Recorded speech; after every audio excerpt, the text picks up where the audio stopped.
الطيبين الطاهرين المعصومين ولعنة الله على أعدائهم أجمعين من يومنا هذا إلى يوم الدين. أما بعد فقد قال الله سبحانه تبارك وتعالى في القرآن المجيد والفرقان الحميد.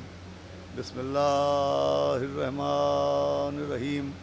إنا أكرمكم عند الله أتقاكم. ایک صلوات پڑھ دیں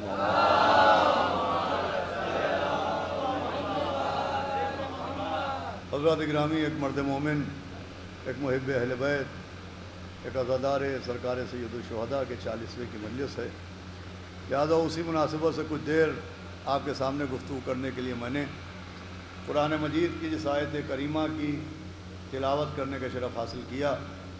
اس میں بہت وضاحت کے ساتھ اعلان ہوا کہ تم میں اللہ کی نظر میں سب سے زیادہ قابل عزت وہ ہوتا ہے کہ جس کے پاس سب سے زیادہ تقوی ہوتا ہے. دیکھیے، اہل دنیا نے جو عزت کے معیار بنائے ہیں وہ اور ہیں، اور اللہ نے جو عزت کا معیار قائم کیا ہے وہ اور ہے.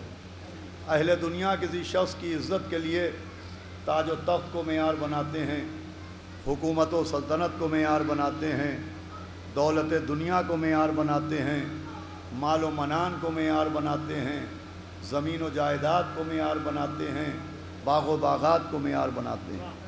لیکن اللہ کسی شخص کی عزت کے لیے نہیں دیکھتا کہ اس شخص کے پاس مال دنیا ہے کہ نہیں، اس کے پاس زمین و جائیداد ہے کہ نہیں، اس کے پاس باغ و باغات ہیں کہ نہیں. اللہ یہ نہیں دیکھتا کہ اس کے پاس دینار و درہم ہیں کہ نہیں. اللہ صرف اتنا دیکھتا ہے اس کے پاس تقوی ہے کہ نہیں، اس کے پاس خوف خدا ہے کہ نہیں، یہ پرہیزگار ہے کہ نہیں. تو اگر ایک شخص صاحب تقوی ہے، پرہیزگار ہے، تو اللہ کی نظر میں سب سے زیادہ قابل عزت ہوتا ہے. عزیزوں، یہ تقوی اتنی اہمیت کا حامل ہے کہ قرآن میں جہاں جہاں صاحبان ایمان کو مخاطب کیا جاتا ہے اور جو بھی حکم دیا جاتا ہے تو ہر حکم سے پہلے اسی تقوی کا حکم ہے کہ بسم اللہ الرحمن الرحیم. یا ایھا الذین آمنوا اتقوا اللہ وابتغوا الیہ الوسیلہ، کہ ایمان لانے والوں متقی بنو اور وسیلے کی جستجو کرو. یا ایھا الذین آمنوا اتقوا اللہ وکونوا مع الصادقین، صاحبان ایمان تقوی اختیار کرو اور سچوں کے ساتھ ہو جاؤ. یعنی ہر جگہ اسی تقوی کی شرط ہے. اور پھر یہ قرآن جو ہماری آپ کی ہدایت کے لیے آیا، جس میں ہر مرض کی دوا موجود ہے، جس میں ہر سوال کا جواب موجود ہے، اس قرآن سے ہدایت لینے کے لیے بھی اسی تقوی کو شرط بنایا گیا. اعلان ہوا کہ بسم اللہ الرحمن الرحیم، الف لام میم، ذالک الکتاب لا ریب فیہ ھدی للمتقین، کہ یہ قرآن ہدایت ہے. مگر کن کے لیے ہدایت ہے؟ جو صاحبان تقوی ہیں، جن کے سینے میں تقوی موجود ہے، جو پرہیزگار ہیں، ان کے لیے قرآن ہدایت دیتا ہے. اس کا مطلب یہ کہ قرآن سے ہدایت لینے کے لیے قاری ہونے کی شرط نہیں ہے، متقی ہونے کی شرط ہے. ایک صلوات پڑھ دے محمد و آل محمد.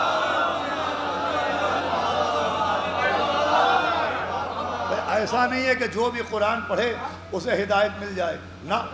ہدایت کے لیے ہدایت لینے والے کا متقی ہونا ضروری ہے. جب تک قرآن پڑھنے والا صاحب تقوی نہیں ہوگا، اسے قرآن پڑھ کے بھی ہدایت نہیں ملے گی. اور اس کی سب سے بڑی دلیل یہ ہے کہ جہاں تک قرآن کی بات ہے، بھائی یہ لاؤڈ اسپیکر کی سیٹیاں کب تک کانوں میں سیٹیاں بجاتی رہیں گی؟ کچھ تو ایک صلوات پڑھ دے محمد و آل محمد. دیکھیے، ایک تو یہ بلا کی گرمی ہے. اگر مجلس پڑھنا نہ ہوتی تو آپ کو سلام و دعا کہہ کے نکل چکا ہوتا. لیکن محبان اہل بیت بیٹھے ہیں، اور مولا کی حدیث ہے کہ جب اپنے دلوں میں ایک صلوات پڑھ دے محمد و آل محمد.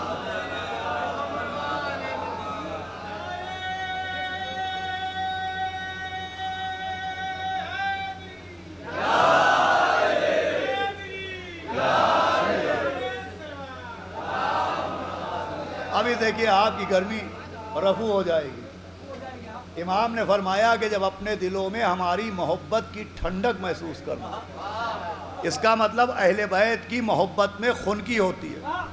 اہل بیت کی محبت میں ایک صلوات اور پڑھ دے محمد وآل محمد۔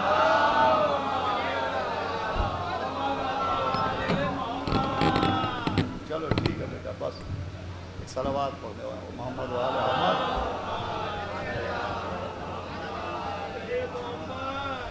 اہل بیت کی محبت میں ٹھنڈک ہوتی ہے، دیکھیں وہ دنیاوی محبت ہے کہ جس میں آگ ہے، جس میں حرارت ہے، دنیا کی محبت جلا کے راکھ کر دیتی ہے، مگر امام کی حدیث بتا رہی کہ اہل بیت کی محبت میں ٹھنڈک ہوتی ہے۔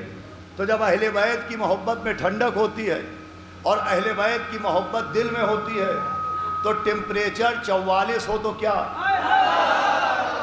ٹیمپریچر 34 ہو تو کیا، ٹیمپریچر 24 ہو تو کیا،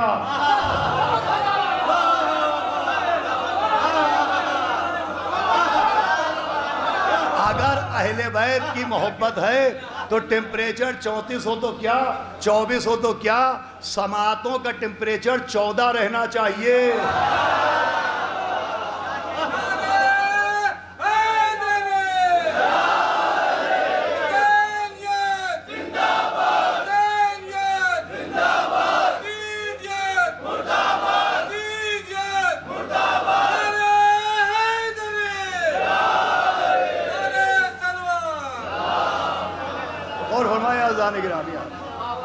بھائی میں عرض کر رہا ہوں تقوی سب سے اہم ہے۔ جب تک متقی نہیں ہوگا انسان تب تک قرآن پڑھ کے بھی اسے ہدایت نہیں ملے گی، اور اس کی دلیل یہ ہے کہ ملت مسلمہ میں بہت سے اختلاف ہیں، مگر کم سے کم قرآن پڑھنے میں کوئی اختلاف نہیں ہے۔ سارے کلمہ پڑھنے والے یہی قرآن پڑھتے ہیں، یہی بسم اللہ سے شروع ہونے والا، یہی والناس پر تمام ہونے والا، یہی 114 سوروں والا، سب کے سب ایک ہی قرآن پڑھ رہے ہیں۔ مگر عزیزوں یہ بھی سچائی ہے کہ سب ایک قرآن پڑھ رہے ہیں، لیکن اس کے باوجود سب کے عقیدے ایک نہیں ہیں، سب کے نظریے ایک نہیں ہیں، سب کی نماز پڑھنے کا طریقہ ایک نہیں ہے، سب کا روزہ کھولنے کا وقت ایک نہیں ہے، سب کے نکاح کے معاملات ایک نہیں ہیں، سب کے طلاق کے مسائل ایک نہیں ہیں۔ بھائی مجھے بتائیے جب سب ایک قرآن پڑھ رہے ہیں تو سب کا عقیدہ ایک کیوں نہیں، سب کا نظریہ ایک کیوں نہیں، سب کی نماز کا طریقہ ایک کیوں نہیں، سب کا روزے کا سلیقہ ایک کیوں نہیں؟ تو عزیزوں یہ جو قرآن پڑھنے کے باوجود اختلاف ہیں یہ تلاوت نہ ہونے کی وجہ سے نہیں ہیں، یہ تقوی نہ ہونے کی وجہ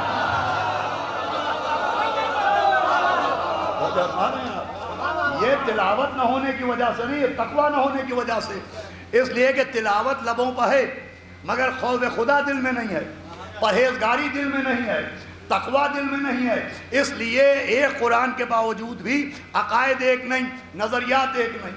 آپ دیکھیں قرآن ایک ہی ہے مگر اسی قرآن کو پڑھ کے الگ الگ عقیدے بن جاتے ہیں۔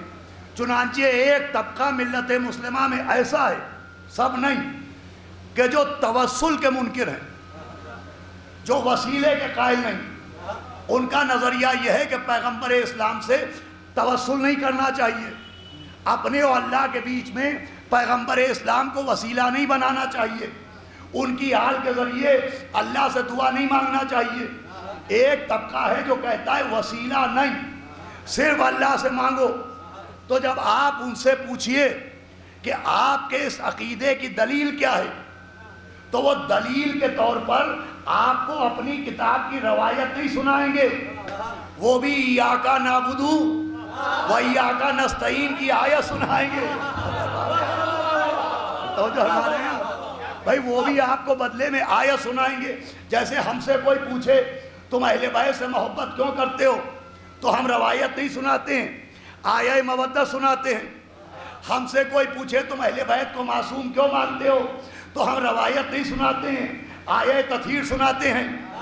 ہم سے کوئی پوچھے تم مولا علی کو ولی کیوں مانتے ہو تو ہم روایت نہیں سناتے ہیں، آیت غدیر سناتے ہیں۔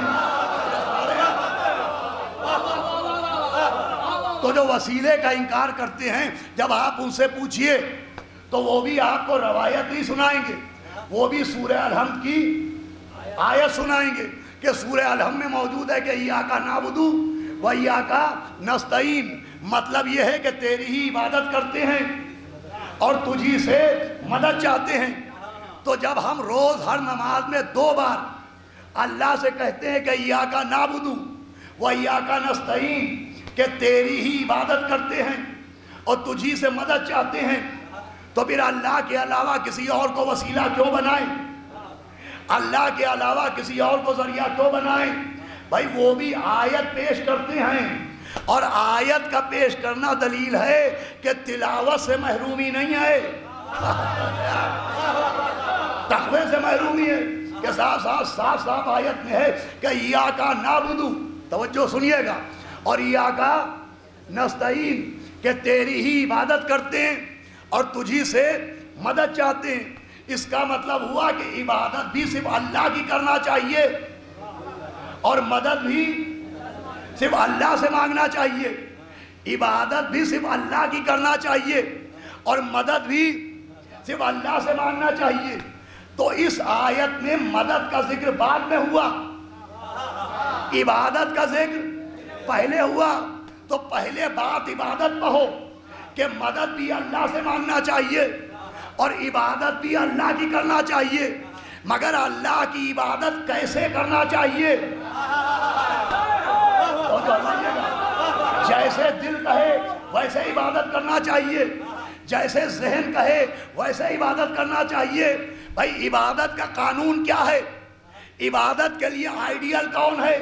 کہ آئیڈیل ہے ذات پیغمبر، آئیڈیل ہے ذات رسالت۔ بھائی اللہ ہی کی عبادت کرنا ہے، مگر جیسے نبی نے عبادت سکھائی ویسے ہی عبادت کرنا ہے۔ بھائی نماز اللہ کی پڑھنا ہے، روزہ اللہ کے لیے رکھنا ہے، مگر ذات رسالت آئیڈیل ہے۔ بھائی عبادت کے لیے ہم کو دیکھنا پڑے گا کہ نبی نماز کیسے پڑھتے تھے، نبی روزہ کیسے رکھتے تھے۔ تو جیسے عبادت کے لیے یہ ضروری ہے کہ ہم دیکھیں کہ نبی اللہ کی عبادت کیسے کرتے تھے، ویسے ہی مدد کے لیے بھی تو دیکھیے، اور سنیے گا بھائی مدد کے لیے بھی تو دیکھیے کہ نبی اللہ سے مدد کیسے مانگتے تھے۔ اگر نبی نے صرف یا اللہ کہہ کے مدد مانگی ہو تو صرف یا اللہ کہیے، لیکن اگر نبی نعت علی پڑھتے نظر آئے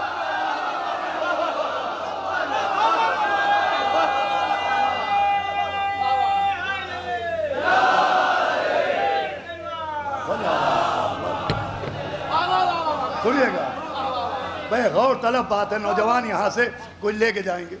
بھائی عبادت کے لیے قانون کیا ہے کہ نبی نماز کیسے پڑھتے تھے، نبی روزہ کیسے رکھتے تھے، ویسے ہی مدد کے لیے بھی تو دیکھنا پڑے گا کہ نبی اللہ سے مدد کیسے لیتے تھے۔ بھائی سب سے پہلے عبادت ہے ایاک نعبد، اور عبادت میں سب سے پہلے نماز ہے، اور نماز کے لیے نبی کی حدیث ہے کہ نماز ویسے پڑھنا جیسے مجھے پڑھتے ہوئے دیکھنا۔ بھئی سمجھدار لوگ بیٹھے ہوئے، شیعہ و غیر شیعہ سب کی کتابوں میں نبی کی حدیث موجود ہے کہ نماز ویسے پڑھنا جیسے مجھے نماز پڑھتے ہوئے دیکھنا۔ تو نماز کا صحیح طریقہ کیا ہے؟ نماز کیسے پڑھنا چاہیے؟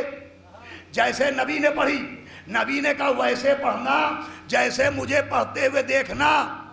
اب نماز ایک ہے، مگر ملت مسلمہ میں نماز پڑھنے کے طریقے 5 ہیں۔ تو جو سنیے گا بھائی 4 طریقے ائمہ 4 والے ہیں اور ایک طریقہ 12 اماموں والا ہے۔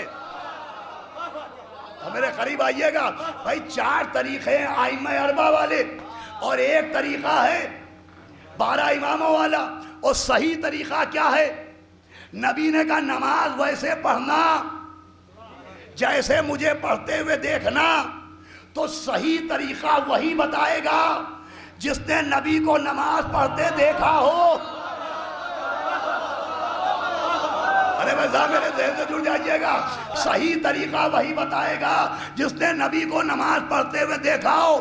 ہم پہلے پہنچے ائمہ 4 کے پاس کہ آپ بتائیے آپ نے نبی کو کتنی مرتبہ نماز پڑھتے دیکھا؟ تو تاریخ نے کہا کہ یہ لوگ نبی کے 80 سال بعد پیدا ہوئے۔ توجہ فرمائیے گا، ان میں کسی نے نبی کو نماز پڑھتے ہی نہیں دیکھا، نبی کو نہیں دیکھا۔ اب ہم پہنچے 12 اماموں کے پاس کہ آپ بتائیں آپ نے نبی کو کتنی مرتبہ نماز پڑھتے دیکھا؟ تو تاریخ نے کہا 12 اماموں میں پہلا امام وہ ہے جس نے سب سے پہلے دیکھا۔ تو جائیے گا بھائی، پہلے امام نے نبی کو سب سے پہلے نماز پڑھتے دیکھا۔ دوسرا امام وہ ہے جس نے پہلو میں کھڑے ہو کے دیکھا، اور تیسرا امام وہ ہے جس نے پیٹھ پر بیٹھ۔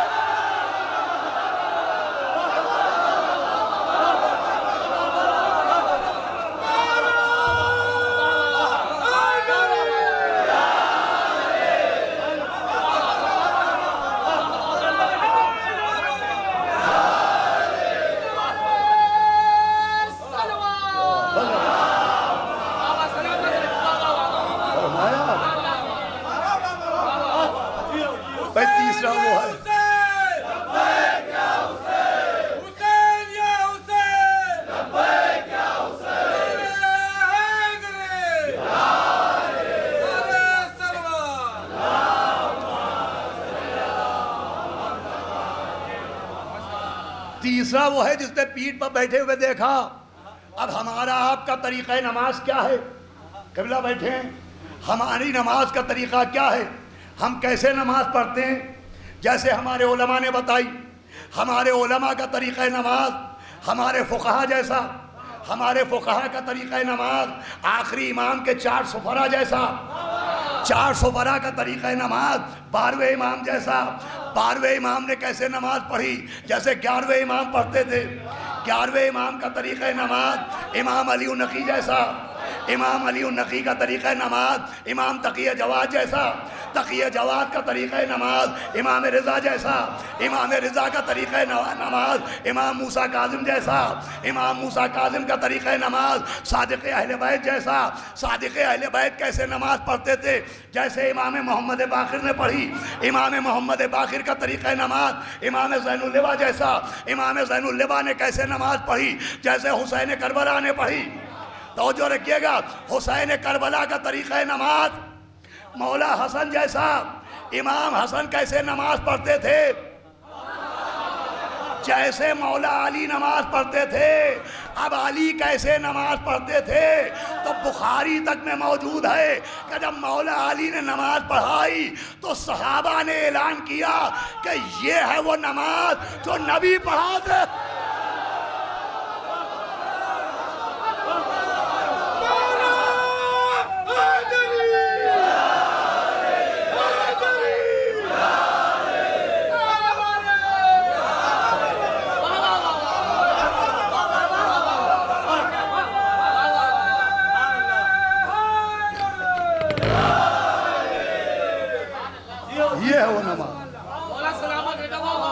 قانون کیا؟ ایاک نعبدو کے لیے کیا قانون ہے؟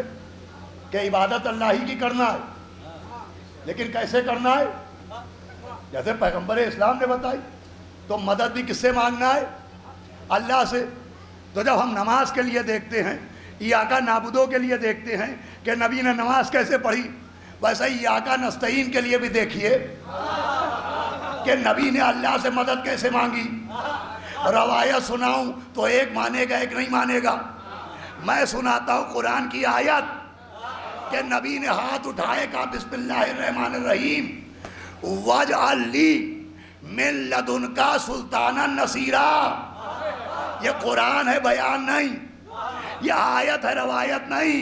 نبی نے اللہ سے کہا اے اللہ میرے لیے ایک مددگار بھیج دے، میرے لیے ایک مددگار بھیج دے۔ یہاں سمجھیے چاہے گھر جا کے لیجئے، نبی نے اللہ سے مدد نہیں مانگی، پورے کا پورا مددگار مانگا۔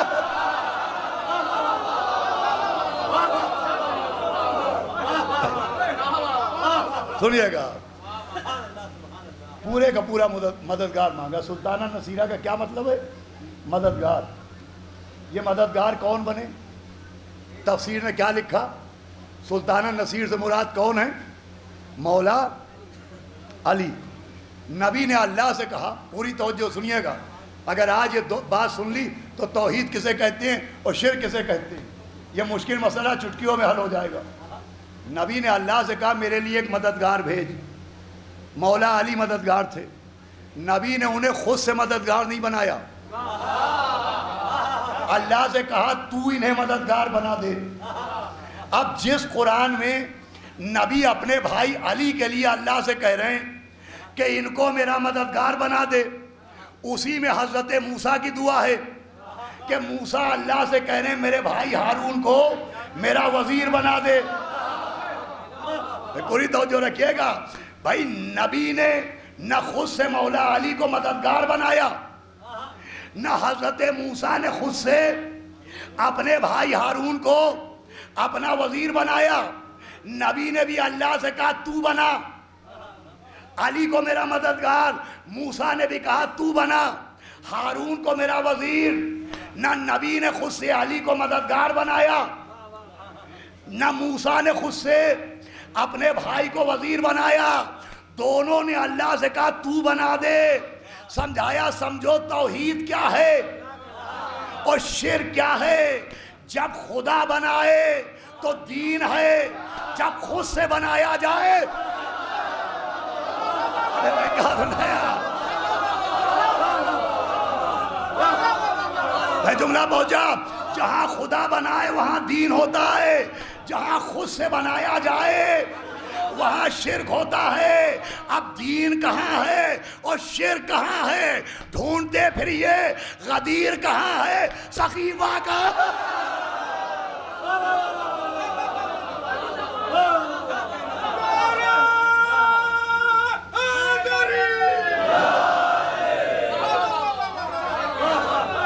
بہت آسان ہو گیا مسئلہ، جب خود سے بنایا جائے تو شرک ہے۔ بہت سے لوگ بڑے رہتے اس میں کہ قرآن میں مشرکوں کا ذکر ہے اور مشرک بھی وسیلہ بناتے تھے، وہ اصنام کو بتوں کو وسیلہ بناتے تھے، اور آپ لوگ اہل بیت کو وسیلہ بناتے ہیں۔ تو آپ میں اور مشرکوں میں فرق کیا ہے؟ پہلا فرق یہ ہے کہ ان کا وسیلہ خود ساختہ، ہمارا وسیلہ خدا ساختہ۔ ارے بھائی اتنا اہم لفظ رائگاں چلا گیا، ہمارا وسیلہ خدا ساختہ ہے۔ دوسرے جو انہوں نے وسیلہ بنایا تو وسیلے بنانے کی وجہ سے وہ مشرک نہیں ہوئے، وہ وسیلے کے نام پر رانگ نمبر ملانے پر مشرک ہوئے۔ تو ہمارے یہاں بھائی وسیلہ بنانا شرک نہیں ہے۔ اگر وسیلہ بنانا شرک ہوتا تو قرآن میں حکم نہ ہوتا وَابْتَغُوا إِلَيْهِ الْوَسِيلَ۔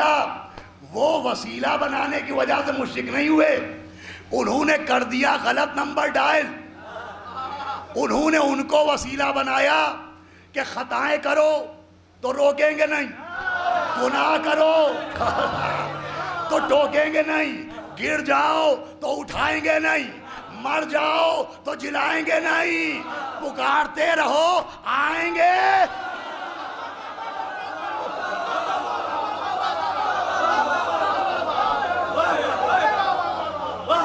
صلوات بھیجے محمد وعلی محمد۔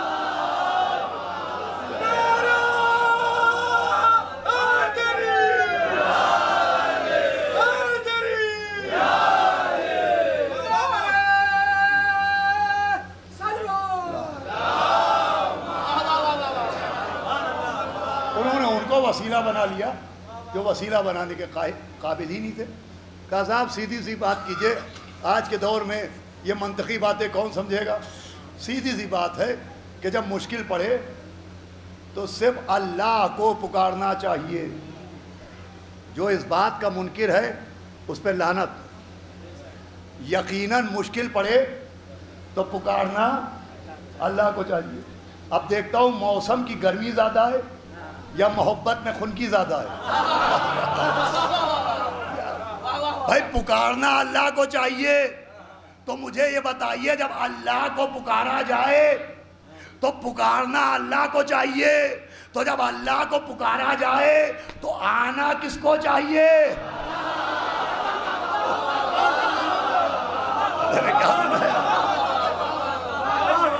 بھائی مدد اللہ سے مانگنا چاہیے، مگر جب اللہ سے مدد مانگی جائے تو مدد کرنے آنا کسے چاہیے؟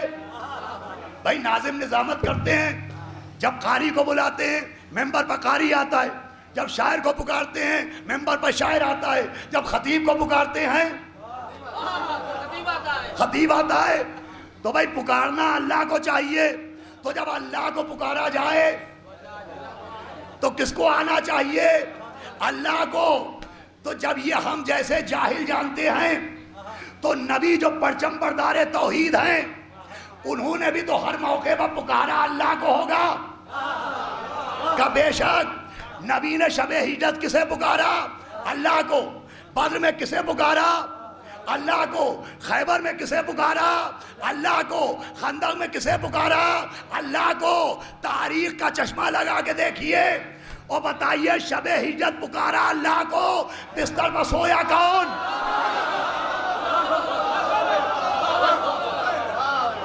بھائی بدر میں پکارا اللہ کو، نکلا کون؟ خندق میں پکارا اللہ کو، کل ایمان بنا کون؟ خیبر میں پکارا اللہ کو۔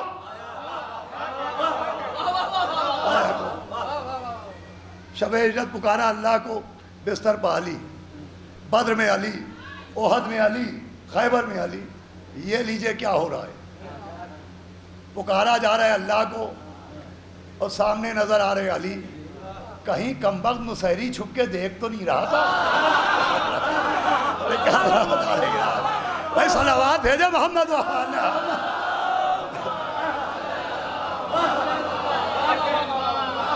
دیکھیں بڑی اہم بات ہے بھائی، نبی نے تو اللہ ہی کو پکارا ہوگا، زور سے کہیے بے شک۔ بھائی ہر جگہ نبی نے کس سے مدد مانگی؟ اللہ سے، مگر مدد کے لیے پہنچا کون؟ علی۔ لیجیے نتیجہ دے رہا ہوں، اسے کیا کہیے گا کہ صاحب ہر جگہ مدد اللہ ہی نے کی۔ شب ہجرت بھی مدد اللہ نے کی، بدر میں بھی مدد اللہ نے کی، خندق میں بھی مدد اللہ نے کی، خیبر میں بھی مدد اللہ نے کی۔ بھائی اللہ نے مدد ہر جگہ اللہ ہی نے کی، مگر اللہ نے جب جب مدد کی تو ڈائریکٹ مدد نہیں کی، وایا علی مدد کی۔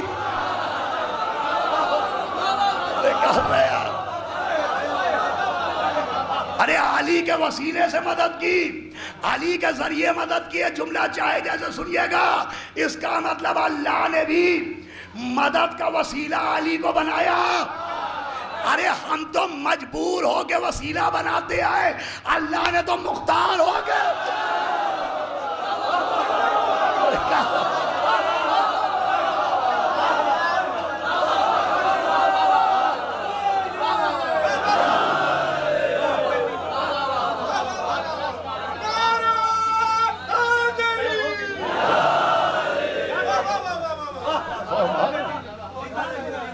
ہم تو فقیر ہو کے بناتے وسیلہ، اللہ قادر و قدیر ہو کے وسیلہ بنا رہا ہے۔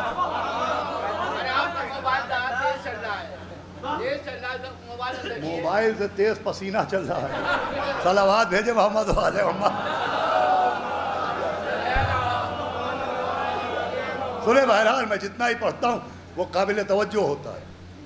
گفتگو اپنے آپ کے حکم کے مطابق اپنے دامن وقتی میں ختم ہوگی۔ مجھے بتائیے یہ کیا ہے؟ اللہ تو مختار ہے، اس نے جہاں بھی وسیلہ بنایا مولا علی کو۔ شب ہجرت نبی کہہ رہے ہیں علی آپ میرے بستر پر سو جائیں، اللہ کے حکم سے تو کہہ رہے ہیں، مدد اللہ سے مانگی، اللہ نے حکم دیا مولا علی سے کہو بستر پر سو جائیں۔ اور مولا نے کیا سوال کیا کہ یا نبی اللہ میں سو جاؤں تو آپ کی جان بچ جائے گی؟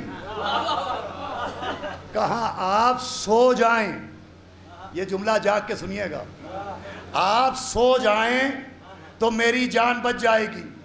اے علی آپ سو جائیں تو میری جان بچ جائے گی۔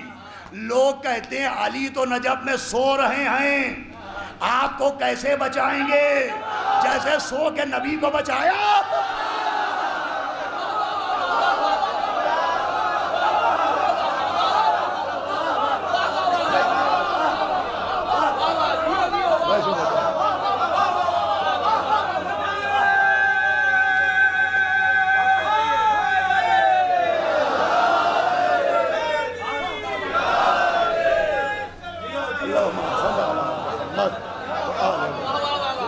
سلامت رکھے.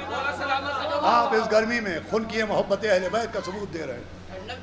سنیے بہت اہم بات ہے. مولا سلامت رکھے آپ کو, مرحوم کے درجات بلند ہوں. اللہ نے بھی مولا علی کو وسیلہ بنایا. ہم سے بھی کہا وابتغوا الیہ الوسیلہ, یا ایھا الذین آمنوا اتقوا اللہ وابتغوا الیہ.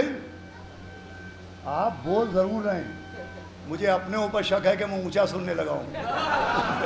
ارے صلوات بآواز بلند بھیجے محمد.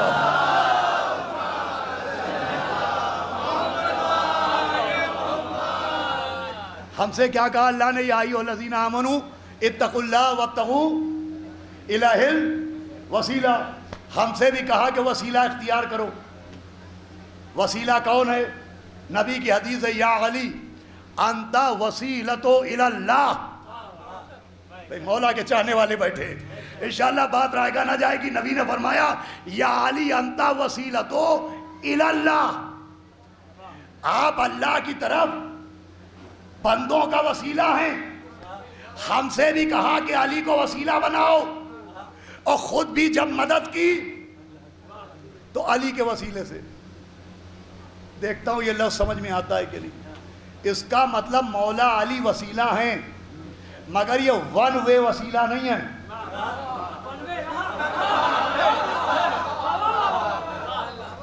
کانپور میں ٹریفک کی زحمتیں جھیلنے والے اس بات کو نہ سمجھے, یہ ون وے نہیں ہے. ون وے کا مطلب آ سکتا ہے اس طرف سے, جا نہیں سکتا. یہ ون وے نہیں ہے. ہم سے بھی کہا کہ ان کو وسیلہ بناؤ, اور خود بھی انہی کے وسیلے سے مدد کرتا ہے. جب بھی مدد کرتا ہے تو انہی کے وسیلے سے. جس کے وسیلے سے ہم اللہ کو پکاریں وہ بھی علی. اللہ جس کے وسیلے سے مدد کرے وہ بھی علی. جس کے وسیلے سے ہماری دعا یہاں سے وہاں جائے وہ بھی علی. بھئی علی کا مطلب بلند ہے, یہ نام بلندی سے لینا چاہیے. جس کے وسیلے سے دعا یہاں سے وہاں جائے وہ بھی علی, اور جس کے وسیلے سے اللہ کی مدد وہاں سے یہاں آئے. ذرا جاگ جائیے گا. علی ہے دوہرا وسیلہ, یہ ون وے نہیں ہے. ہم بھی ان کو وسیلہ بناتے ہیں, تو اللہ بھی انہی کے وسیلے سے مدد کرتا ہے. تو جب ہم نے ان کو وسیلہ بنایا تو یہ کس بات کی دلیل ہے؟ یا علی انت وسیلۃ الی اللہ, یہ دلیل ہے الی اللہ کی کہ یہ اللہ کی طرف وسیلہ ہیں. یہ الی اللہ دو لفظ عربی ہیں مگر اجنبی نہیں ہیں. صبح و شام یہ لفظ آپ کی زبان پر جاری ہوتے. نماز پڑھتا ہوں میں قربتاً, روزہ رکھتا ہوں میں قربتاً, صدقہ دیتا ہوں میں قربتاً الی اللہ. الی اللہ کا مطلب ہے اللہ کی طرف. بھائی اگر یہ میں نے سمجھا لیا تو میری محنت وصول ہو جائے گی. تو جب ہم نے ان کو وسیلہ بنایا تو یہ علی کے الی اللہ ہونے کی دلیل. بھائی اب تک جو کچھ پڑھا وہ ایک طرف, اور یہ ایک طرف. جب ہم نے کہا یا علی مدد تو یہ ان کے الی اللہ ہونے کی دلیل. جب ہم نے ان کے وسیلے سے مدد مانگی تو یہ ان کے الی اللہ ہونے کی دلیل. مگر جب اللہ نے ان کے ذریعے مدد کی, میں چند سیکنڈ رکا ہوں, آپ بتا دیں تو شکریہ. یہ کس بات کی دلیل؟ جب ہم یا علی مدد کہیں تو یہ ان کے الی اللہ ہونے کی دلیل. مگر جب اللہ بھی علی کے ذریعے مدد کرے تو یہ کس بات کی دلیل؟ چاہے جیسے سنیے گا. بھائی جب ہم ان کو وسیلہ بنائیں تو یہ علی کے الی اللہ ہونے کی دلیل. مگر جب اللہ ان کو ذریعہ بنائے تو یہ ان کے من اللہ ہونے کی. ارے کیا گرامی, الی اللہ بھی علی ہے, من اللہ بھی. بھائی صلوات بھیجے محمد و آل محمد.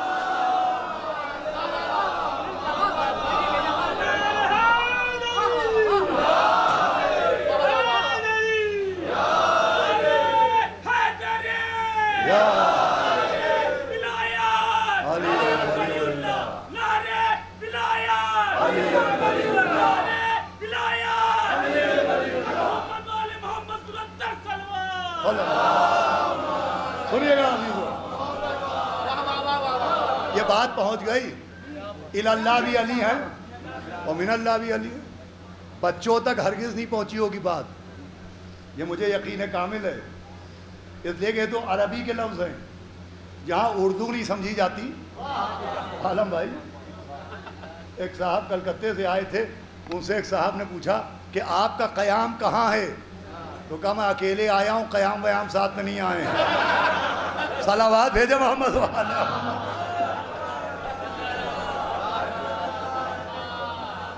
تو اللہ من اللہ سمجھیں گے لوگ، بھائی اللہ بھی علی، من اللہ بھی علی، اس کا مطلب ہے کہ فار گاڈ بھی علی اور فرام گاڈ بھی۔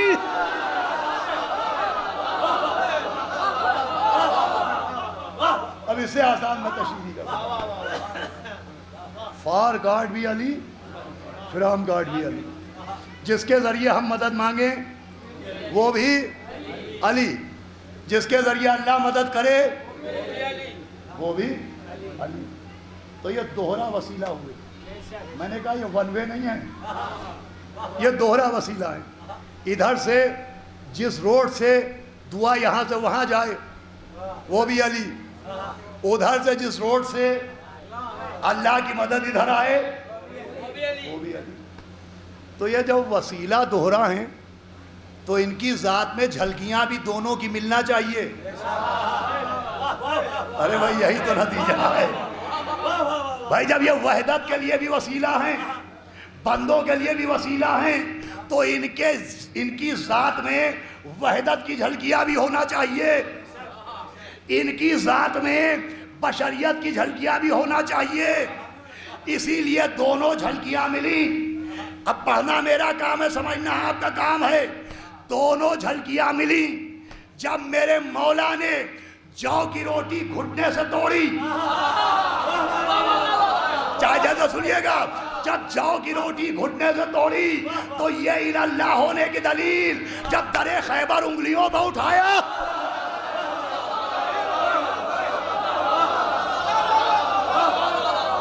سنتے جائیے گا، تو یہ علی کے من اللہ ہونے کی دلیل۔ ارے جب مولا علی کوفے کے یتیموں میں روٹیاں بانٹیں تو یہ اللہ ہونے کی دلیل، جب میدان قیامت پہ جنت بانٹے۔ ارے بھائی چاہے جیسا سنیے گا، یہ من اللہ ہونے کی دلیل، جب 21 رمضان کو اپنی قبر میں سو جائیں تو اللہ ہونے کی دلیل، جب ہماری قبروں میں مدد کو آئے۔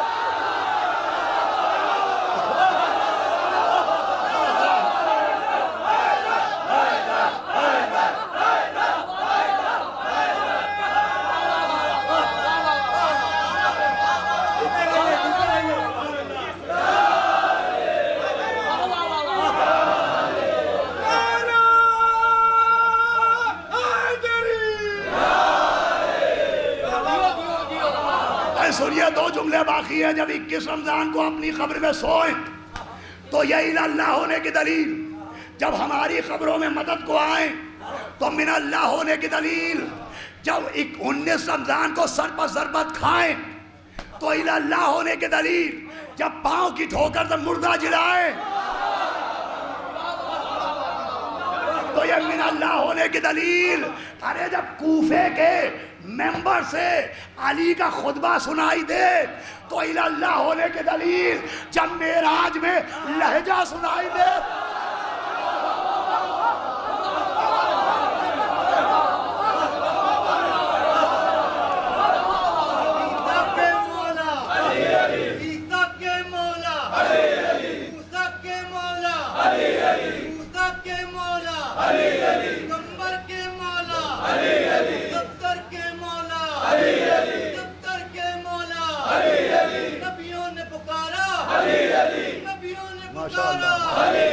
نبیوں نے پکارا، اے تیرا سہارا، اے تیرا سہارا، باوت بلند تلوار۔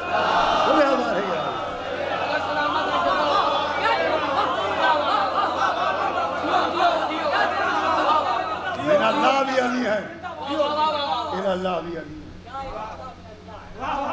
پیکر بشر میں بھی علی ہیں، جلوہ وحدت میں بھی علی ہیں۔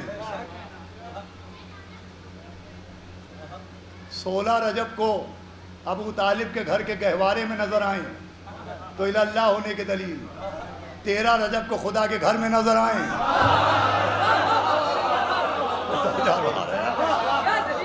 یہ من اللہ ہونے کے دلیل، یہ ہے وسیلہ، یہ ہے وسیلہ۔ مگر اس سے پہلے اتقوا اللہ، یا ایھا الذین آمنوا اتقوا اللہ وابتغوا الیہ الوسیلہ۔ صاحبان ایمان تقوی اختیار کرو، پرہیزگار بنو، اس لیے کہ جب تک تقوی نہیں ہوگا امام المتقین سمجھ میں نہیں آئے گا۔ ارے بھائی کیا جملہ اللہ صلوات بھیجے محمد و آل محمد۔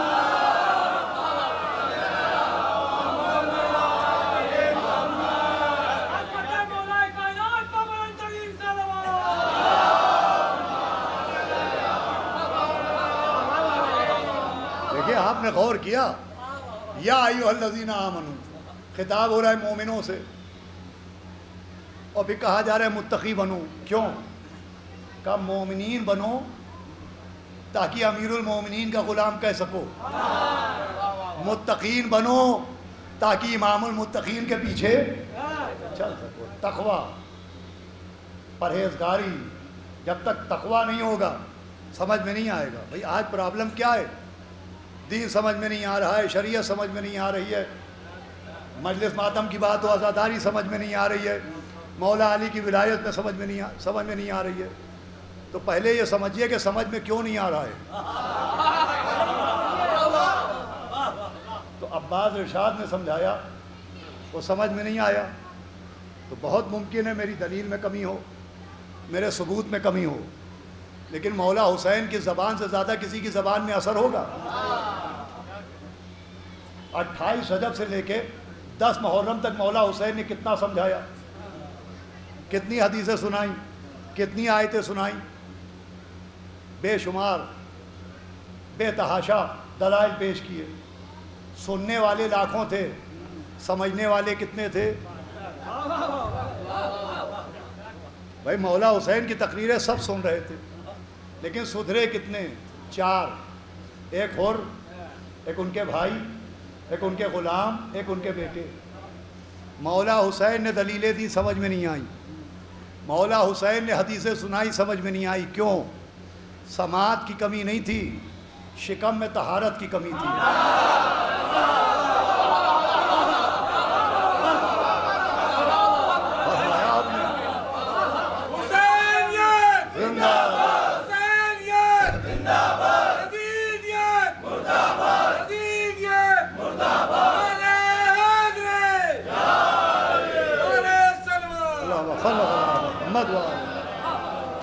خود مولا حسین نے فرمایا کہ مجھے معلوم ہے میری کسی بات کا تم پہ اثر نہیں ہوگا۔ کیوں؟ اس لیے کہ تمہارے شکم حرام سے بھرے ہیں۔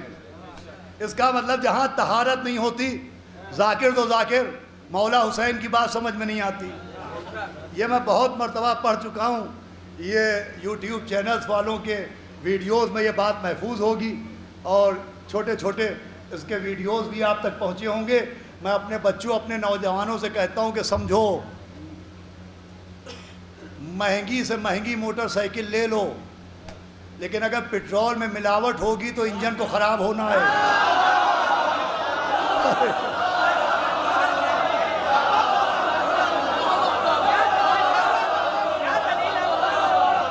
ایسے آسان میں اپنے بچوں کو کیا سمجھاؤں؟ مہنگی سے مہنگی بائک لے لو، اگر پیٹرول میں ملاوٹ ہوگی تو انجن کو خراب ہونا ہے، تو اگر غذا میں نجاست ہے تو عقیدے کو خراب۔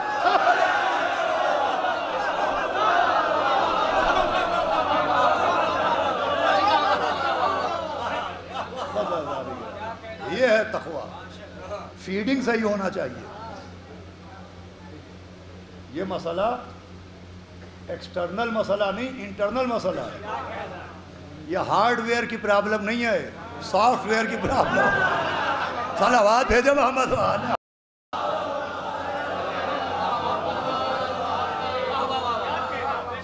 بھائی ذرا عقیدے کے سافٹ ویئر کو اسکین کر لیجئے، کہیں بغض علی کا وائرس تو نہیں ہے؟ مولا علی کا عشق اصل تقوی ہے، پرہیزگار ہونا، غذا کو پاک رکھنا، پاک کھانا، پاک کمانا، یہ بھی تقوی ہے، مگر اصل تقوی یا علی حبک تقوی والایمان، یا علی آپ کی محبت کا نام تقوی ہے، آپ کی محبت کا نام ایمان ہے۔ جب تقوی ہوتا ہے تو آدمی کی سمجھ میں آتا ہے۔ بس عزیزو 45 منٹ سے زیادہ ہو گئے، فضائل اب تھوڑی دیر پڑھوں، میں ضرور پڑھوں، آپ کی محبت پڑھوا سکتی ہے اور میں پڑھ سکتا ہوں، لیکن عزیزو اتنا کھلانا چاہیے جتنا ہضم ہو جائے۔ صلوات بھیجے محمد علیہ۔ بھائی کچھ راغب بھائی بیٹھے، کچھ تشنگی بھی تو باقی رہے کہ پھر آپ کو دل چاہے کبھی کہ اب بعض ارشاد کو سن لیں۔ ایک بار میں اتنا سنا دوں کہ دماغی سن ہو جائیں تو کیا فائدہ۔ صلوات بھیجے محمد علیہ۔ تو سنیں عزیزو، تقوی مولا علی کی محبت، بس اللہ نظر عالم مرحوم کے درجات کو بلند فرمائے۔ یہی مولا علی کا عشق اور تقوی اپنے سینے سے لگا کے گئے۔ اور ابھی غالباً ہاں مولانا نے مجھے مسجد میں متوجہ کیا کہ جناب حر کا ذکر ضرور کیجیے گا، لیکن مرحوم کو جناب حر سے بے پناہ عقیدت تھی۔ دیکھیے جناب حر خود اس بات کی دلیل ہے کہ سمجھ میں تبھی آتا ہے جب تقوی ہوتا ہے۔ جب جناب حر نے مولا حسین کا راستہ روکا اور لجام فرس پر ہاتھ ڈالا، لجام فرس یعنی گھوڑے کی رسی، تو امام نے کہا حر تیری ماں تیرے ماتم میں بیٹھے۔ تو حر نے کہا کہ حضرت اگر کسی اور نے کہا ہوتا تو وہ پلٹ کے ایسے ہی جواب دیتا، لیکن آپ نبی کی بیٹی کے بیٹے ہیں، آپ فرزند بطول ہیں، آپ سبت رسول ہیں، میں آپ کی شان میں کچھ نہیں کہہ سکتا۔ دیکھیں یہ جملہ ایک انڈیکیشن ہے، ایک علامت ہے کہ حر کے دل کے کسی کونے میں تقوی کی کرن چھپی ہوئی تھی۔ بھائی قرآن میں تقوی کی ایک پہچان اور بھی تو ہے نا، کہ جو اللہ کی نشانیوں کا احترام کرے اس کے دل میں تقوی موجود ہے۔ تو یہ احترام سیدہ بتا رہا ہے کہ دل کے کونے میں تقوی کی کرن موجود تھی، یہی کرن توبہ کے بعد حر کے مقدر کا سورج بن گئی۔ احترام سیدہ تھا، اسی لیے انعام میں رومال سیدہ ملا، جو کسی کو نہیں ملا وہ جناب حر کو ملا۔ کہ جب مولا حسین پہنچے تو آپ نے حر کا سر اپنے زانوں پر رکھا۔ اب دیکھیں سر زانو حسین پہ آیا تو ہم سر کعبہ تو یوں ہی ہو گیا، رومال سیدہ کا غلاف اور چڑھا دیا گیا۔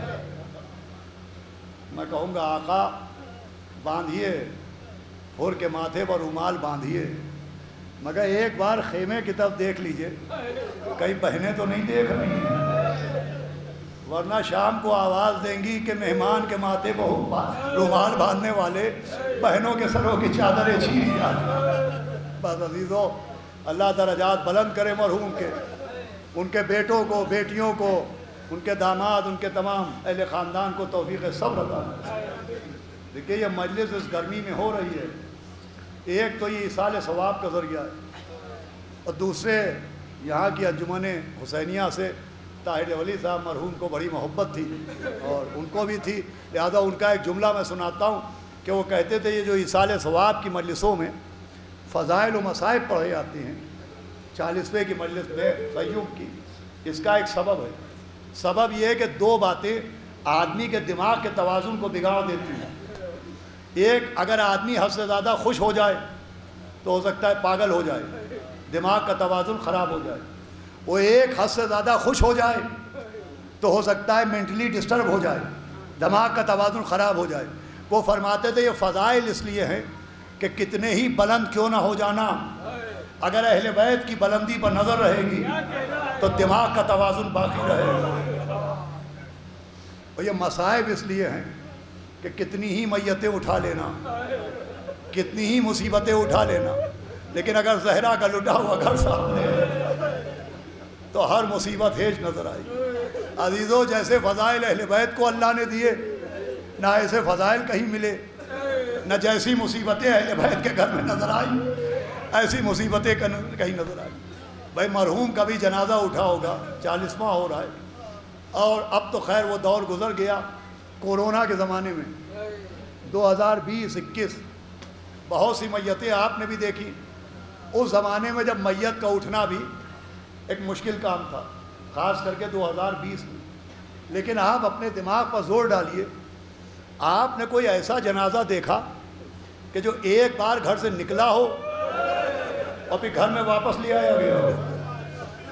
چند سیکنڈ میں دیتا ہوں، یاد کیجئے، کبھی کوئی ایسا جنازہ نہیں دیکھا ہوگا جو ایک بار گھر سے نکلنے کے بعد پھر گھر میں واپس لایا گیا۔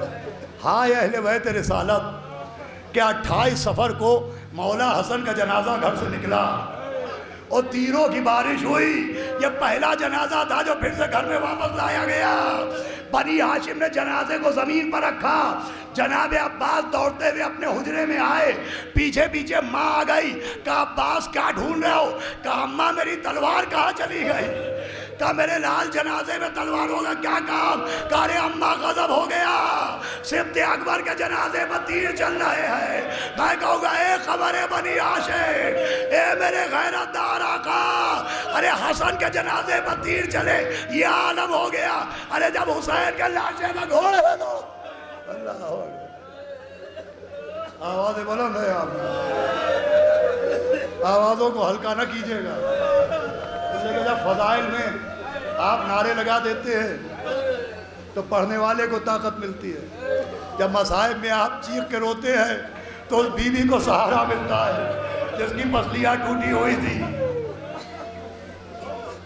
عزیزوں ایسی مصیبتیں کہیں نہیں اور ایسے فضیلتیں کہیں نظر نہیں آئی۔ بس ایک گوشہ سناتا ہوں اور مجلس تمام ہو جائے گی۔ دیکھیں مولا حسین کا جو معاملہ ہے تو مولا حسین کے معاملے میں تو شریعت تو شریعت، لوگوں نے شرافت تک کا خیال نہیں رکھا۔ کچھ قانون ہوتے شریعت کے اور کچھ قانون ہوتے شرافت کے۔ شریعت کے قانون وہ مانتا ہے جو کلمہ پڑھتا ہے، مگر شرافت کا قانون ہر وہ آدمی مانتا ہے جو کسی بھی دھرم کسی بھی مذہب کا ہو۔ ہر مذہب میں شریف لوگ ہوتے ہیں تو شرافت کا قانون ہر شریف آدمی مانتا ہے۔ اب میں آپ کو ایک قانون سناتا ہوں۔ یہ لکھنؤ اور ہائی وے ہے جھانسی تک جس سے ہم اترے، اکثر اس پہ جام لگ جاتا ہے۔ کیا ہوا کہ آگے کسی کا ایکسیڈنٹ ہو گیا ہے، آپ نے نظر دوڑائی، دیکھا کسی کی لاش پڑی ہوئی ہے۔ اب یہاں مذہب کی قید نہیں ہوتی، یہاں دھرم کی قید نہیں ہوتی کہ مرنے والے کا مذہب کیا ہے، مرنے والے کا دین کیا ہے۔ انسانی شرافت کا تقاضا ہے، اگر آپ دل کڑا کر کے رک جائیے تو 5 منٹ میں آپ کو یہ منظر دکھائی دے گا کہ کوئی نہ کوئی جاتا ہے اور ایک چادر لا کے لاشے پر ڈال دیتا ہے۔ عزیزو یہ شرافت کا قانون ہے کہ کسی کا لاشا بے چادر نہ رہنے پائے۔